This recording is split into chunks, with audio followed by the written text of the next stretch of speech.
नमस्कार दोस्तों, स्वागत है आपका हमारी एपीएस क्लासेस में। दोस्तों, समय न गवाते हुए अपनी प्रश्न श्रृंखलाओं की ओर चलते हैं। आइए, सबसे पहला प्रश्न है, वह काल जिसके अध्ययन के लिए साहित्यिक स्रोत उपलब्ध हैं लेकिन उसको अभी तक पढ़ा नहीं जा सका है, क्या कहलाता है? ठीक है, तो देखिए, वह आद्य ऐतिहासिक काल कहलाता है। ठीक है। अगला प्रश्न है, उत्तराखंड राज्य का प्रथम उल्लेख निम्न में से किस पौराणिक ग्रंथ में मिलता है? तो वह ब्राह्मण ग्रंथ, ऋग्वेद, स्कंद पुराण, रामायण। तो इसका सही उत्तर होगा ऑप्शन बी, ऋग्वेद। अगला प्रश्न है, उत्तराखंड को वेदों के अतिरिक्त अन्य धार्मिक ग्रंथों में किस नाम से जाना गया है? पूर्ण भूमि, ऋषि भूमि, पवित्र भूमि या ये सभी? तो इन सभी के नाम से जाना गया है। तो इसका सही उत्तर होगा ऑप्शन डी। अगला प्रश्न है, उत्तराखंड के लिए उत्तर कुरु शब्द का प्रयोग किस ब्राह्मण ग्रंथ में किया गया है? तो ऐतरेय ब्राह्मण, कौशितकी ब्राह्मण, पंचविश ब्राह्मण, गोपद ब्राह्मण। तो इसका सही उत्तर होगा ऐतरेय ब्राह्मण। अगला प्रश्न है, पुराणों में उत्तरकाशी के लिए किस शब्द का प्रयोग किया गया है? हिमवंत, माया क्षेत्र, बाड़ाहाट, अलकापुरी। तो बाड़ाहाट जो है शब्द का प्रयोग किया गया है। अगला प्रश्न है, बौद्ध साहित्य पाली भाषा के ग्रंथों में उत्तराखंड के लिए किस शब्द का प्रयोग हुआ है? माया क्षेत्र, हिमवंत, खसदेश, मानसखंड। तो ये हिमवंत शब्द का प्रयोग किया गया है। अगला प्रश्न है, महाभारत के किस पर्व में गंगाद्वार या फिर हरिद्वार से मृगतुंग तक की यात्रा का वर्णन मिलता है?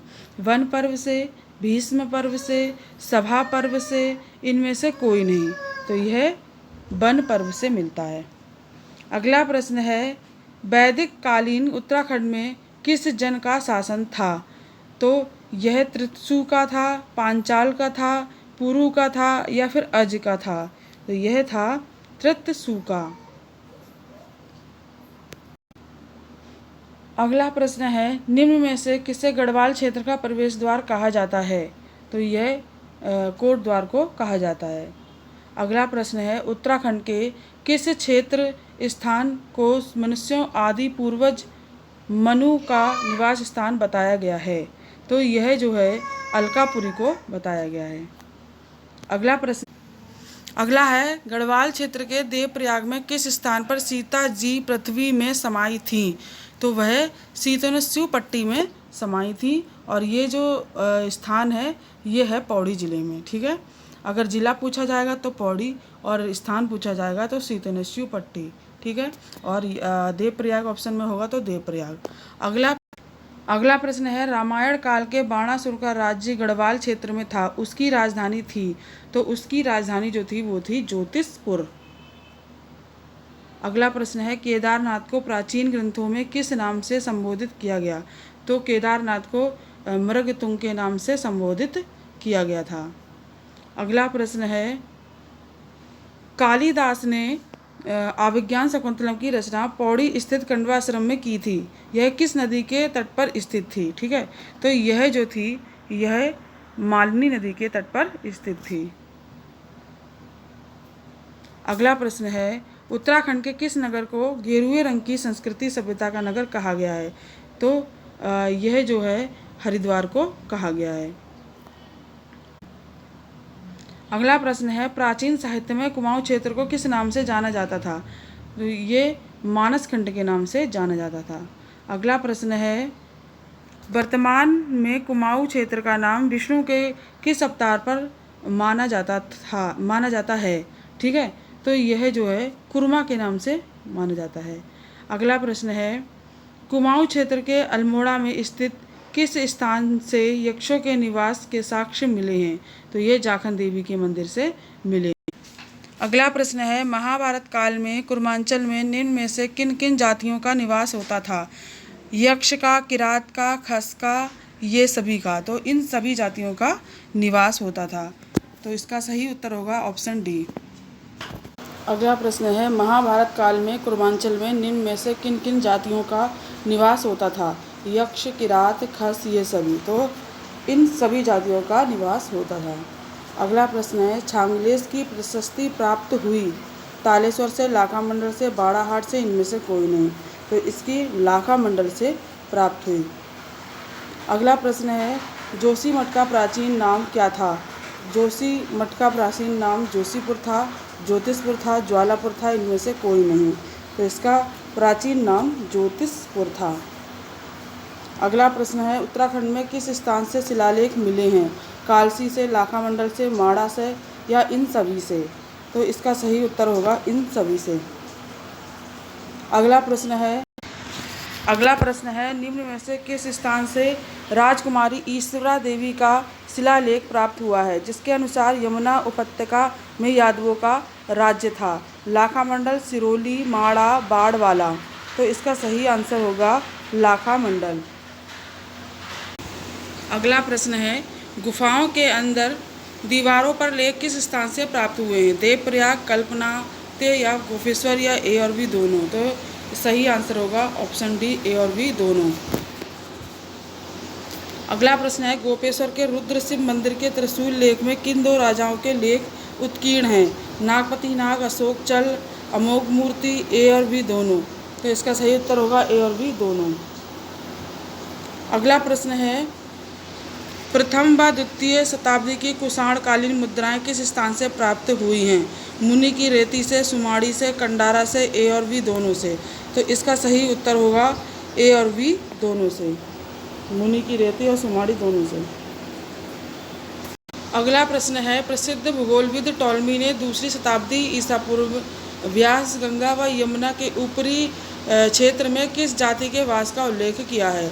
कुड़िंद का, खसका, कत्यूरी का, इनमें से कोई नहीं।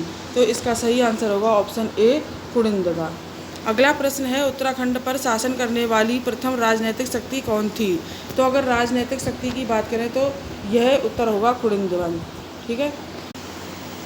अगला प्रश्न है, महाभारत काल में कुड़िंद नरेश किस नाम से जाने जाते थे? तो सर्वश्रेष्ठ, मध्यम, द्विज, श्रेष्ठ या द्विज? तो ये द्विज श्रेष्ठ के नाम से जाने जाते थे। अगला प्रश्न है, महाभारत काल में कुड़िंद शासक सुबाहु की राजधानी क्या थी? काशीपुर, कालसी, श्रीनगर, अल्मोड़ा? तो इसका सही उत्तर होगा श्रीनगर। अगला प्रश्न है, कुड़िंद वंश का सबसे शक्तिशाली शासक कौन था? बसंत देव, अमोघभूति, त्रिभुव राज या इनमें से कोई नहीं? तो इसका सही उत्तर होगा अमोघभूति। अगला प्रश्न है, निम्न में से किस कुड़िंद शासक की रजत व ताम्र मुद्राएं पश्चिम में व्यास से अलकनंदा तक एवं दक्षिण में सुनेत तथा बेहद तक प्राप्त हुई? तो वह था अमोघभूति, बसंत देव, ए और बी दोनों, इनमें से कोई नहीं। तो वह शासक था अमोघभूति। ऑप्शन ए इसका सही आंसर होगा। अगला प्रश्न है, अमोघभूति की रजत व ताम्र मुद्राओं के अग्रभाग पर प्राकृत भाषा में राज्ञः कुड़िन्दस्य अमोघभूतस्य महाराजस्य के साथ निम्न में से किसका अंकन था? ठीक है। तो देवी तथा सिंह का, देवी तथा मृग का, सिंह एवं मृग का, पशुपति देव का। तो इनमें से चिन्ह जो था वो था देवी और मृग का। ऑप्शन बी इसका सही आंसर होगा।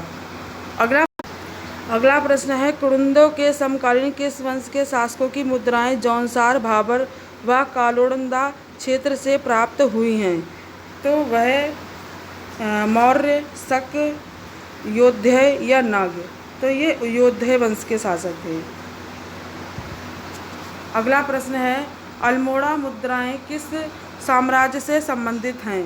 शाह से, अशोक से, मौर्य से, कुड़िंद से? तो अल्मोड़ा प्रकार की जो मुद्राएं हैं वो कुड़िंद वंश से संबंधित हैं। अगला प्रश्न है, निम्नलिखित में से कौन कुड़िंद नरेशों से संबंधित है? तो विग्रहराज पृथ्वीराज या फिर धनभूति, अमोघभूति, कृष्णदेव राय, समराय, अशोकचल, कराचल? तो इसका सही उत्तर होगा ऑप्शन बी, धनभूति, अमोघभूति।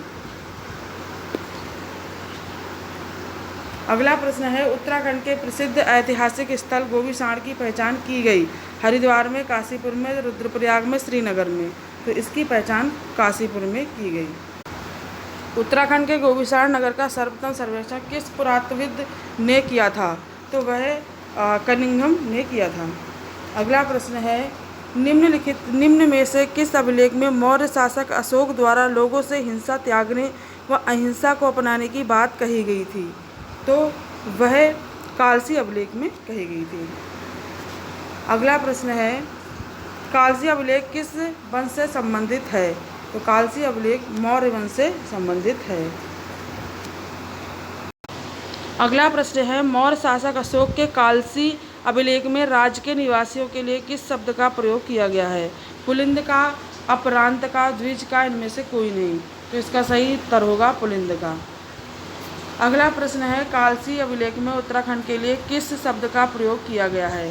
तो पुलिंद का, अपरांत का, द्विज का, उपत्यका का। तो इसमें जो है अपरांत का प्रयोग किया गया है। अगला प्रश्न है, उत्तराखंड में अशोक का शिलालेख स्थित है? तो ऋषिकेश में, हल्द्वानी में, कालसी में या फिर काशीपुर में। तो इसका सही उत्तर होगा कालसी में। अगला प्रश्न है, मौर्य शासक अशोक द्वारा यमुना टोंस नदी के संगम पर स्थित शिलालेख का किस भाषा में है? जो शिलालेख है वो किस भाषा में है? पाली में, खरोष्टी में, अरमाइक में या इनमें से कोई नहीं। तो इसका सही उत्तर होगा पाली भाषा में। अगला प्रश्न है, यमुना की सहायक नदी अमलावा के बाएं तट पर अवस्थित कालसी का प्राचीन नाम क्या था? तो इसका नाम कालकूट था। अगला प्रश्न है, प्रथम शताब्दी ईसा पूर्व में कुड़िंद शासक अमोघभूति की मृत्यु के पश्चात मैदानी क्षेत्रों पर किस वंश के शासक ने अधिकार कर लिया? तो यह जो है शक शासकों ने अधिकार कर लिया था। अगला प्रश्न है, निम्न में से कौन सा क्षेत्र शक संवत का प्रचलन सूर्य मूर्तियों व मंदिरों की उपस्थिति तथा शासकों के अधिकार की पुष्टि करता है? कुमाऊं क्षेत्र, गढ़वाल क्षेत्र, कालागिरी का क्षेत्र, इनमें से कोई नहीं। तो इसका सही उत्तर होगा कुमाऊं का क्षेत्र। अगला प्रश्न है, निम्न में से किस स्थान में कुषाणकालीन अवशेष प्राप्त हुए हैं? वीरभद्र, ऋषिकेश, मोरध्वज, कोटद्वार, गोविषाण, काशीपुर, ये सभी। तो इसका सही उत्तर होगा ये सभी। अगला प्रश्न है, निम्न में से किस शासक ने बाणवाला नामक यज्ञ वेदिका का निर्माण कराया था? शीलवर्मन, अमोघभूति, ग्रहवर्मन, हर्षवर्धन। तो इनमें से जो है शीलवर्मन ने कराया था। अगला प्रश्न है, निम्न में से कौन सम्मिलित नहीं है?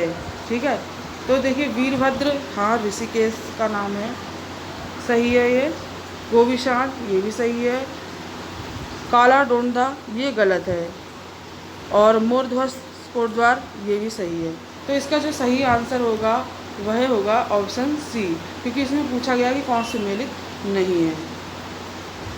अगला प्रश्न है, कर्तपुर राज्य के संस्थापक कौन थे? तो कर्तपुर राज्य के संस्थापक कुड़िंद थे। अगला प्रश्न है, कर्तपुर राज्य क्षेत्र में वर्तमान में कौन कौन से क्षेत्र शामिल थे? तो वह उत्तराखंड, हिमाचल प्रदेश, उत्तरी रोहिलखंड, ये सभी। तो इनमें से ये सभी क्षेत्र जो थे वो शामिल थे।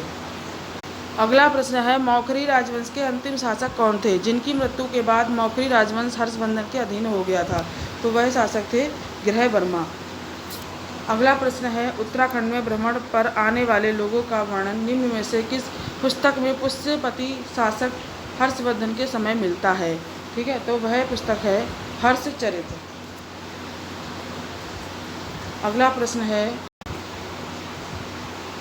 प्रश्न है, किस भारतीय शासक का उत्तराखंड के एक पर्वतीय राजकुमारी से विवाह का उल्लेख मिलता है?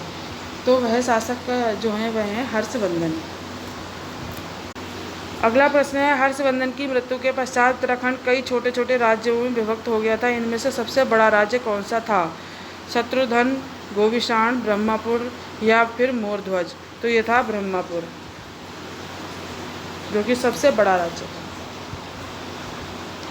अगला प्रश्न है, उत्तराखंड के विघटन काल में किस शासक ने आक्रमण कर दक्षिण उत्तराखंड पर अधिकार कर लिया था? ठीक है, तो वह राज्य जो था वह था विग्रह राज्य। अगला प्रश्न है, उत्तराखंड के विघटन काल में किस शासक ने आक्रमण कर उत्तराखंड पर अधिकार कर लिया था? तो वह था विग्रह राज्य। अगला प्रश्न है, प्रामाणिक साक्ष्यों के कारण किस राजवंश को उत्तराखंड का प्रथम ऐतिहासिक राजवंश माना जाता है? तो वह है कार्तिकेयपुर राजवंश। अगला प्रश्न है, कार्तिकेयपुर राजवंश का संस्थापक था? तो कार्तिकेयपुर राजवंश का संस्थापक जो था वह था बसंत देव या फिर मसंत देव। अगला प्रश्न है, कार्तिकेयपुर राजवंश के किस शासक ने परम भट्टाचार्य महाधिराज परमेश्वर की उपाधि धारण की थी? तो वह था बसंत देव। अगला प्रश्न है, कार्तिकेयपुर राजवंश की राजभाषा क्या थी? कार्तिकेयपुर राजवंश की राजभाषा जो थी वो संस्कृत थी और लोक भाषा जो थी वो थी पाली। अगला प्रश्न है, कार्तिकेयपुर राजाओं के इष्ट देवता कौन थे? कार्तिकेयपुर राजाओं के जो इष्ट देवता थे वो थे कार्तिकेय। अगला प्रश्न है, कार्तिकेयपुर राजवंश की प्रारंभिक राजधानी क्या थी? तो इनकी प्रारंभिक राजधानी जो थी वो जोशीमठ चमोली थी। अगला प्रश्न है, कार्तिकेयपुर राजवंश के किस शासक को शत्रुहंता भी कहा जाता है? तो वह शासक जो है वो निम्बर देव हैं। ठीक है। अगला प्रश्न है, कार्तिकेयपुर का अंतिम कत्यूरी राजा था? तो वह अंतिम कत्यूरी राजा जो था वो था सुबक्षीराज देव। अगला प्रश्न है, लक्ष्मी दत्त जोशी के अनुसार कार्तिकेयपुर के शासक मूलतः कहाँ के निवासी थे? तो वह मूलतः अयोध्या के निवासी थे। अगला प्रश्न है, किस पुस्तक में कश्मीरी राजा ललितादित्य मुक्तापीठ द्वारा गढ़वाल क्षेत्र जीतने का उल्लेख मिलता है? तो वह पुस्तक का नाम है राज तरंगिणी। अगला प्रश्न है, राजा खरपर देव किसके समकालीन थे? तो वह जो थे यशोवर्मन के समकालीन थे। अगला प्रश्न है, खरपरदेव वंश का अंतिम शासक कौन था? तो खरपरदेव वंश का अंतिम शासक त्रिभुवन राज था। अगला प्रश्न है, किस अभिलेख में बंगाल के पाल शासक धर्मपाल द्वारा गढ़वाल पर आक्रमण करने का उल्लेख मिलता है? तो वह नालंदा अभिलेख से मिलता है। अगला प्रश्न है, निम्बर वंश के शासक निम्बर के बाद उसका पुत्र इष्टगण शासक वह किस धर्म का अनुयायी था? तो वह जो था शैव धर्म का अनुयायी था। अगला प्रश्न है, इतिहासकार बद्रीदत्त पांडे कार्तिकेयपुर राजाओं को किस नाम से पुकारते थे? तो वे जो थे वो सूर्यवंशी के नाम से पुकारते थे। अगला प्रश्न है, वास्तु व मूर्तिकला के क्षेत्र में उत्तराखंड का स्वर्णकाल किस वंश को माना जाता है? तो वह जो है कार्तिकेयपुर राजवंश को माना जाता है। अगला प्रश्न है, पांडुकेश्वर ताम्रपत्र में किस शासक को कली कलंक पंक में मग्न धरती के उद्धार के लिए 12 अवतार बताया गया है? तो वह शासक है ललित सूर्यदेव। अगला प्रश्न है, ललित सूर्यदेव के बाद उसके पुत्र भूदेव के राजा बनने का उल्लेख है पांडुकेश्वर ताम्रपत्र में। ठीक है, इसका सही आंसर होगा ऑप्शन ए। अगला प्रश्न है, किन शासकों के शासनकाल में आदि शंकराचार्य का उत्तराखंड आगमन हुआ? तो वह हुआ था कार्तिकेयपुर में। ठीक है, कहाँ हुआ था? कार्तिकेयपुर में।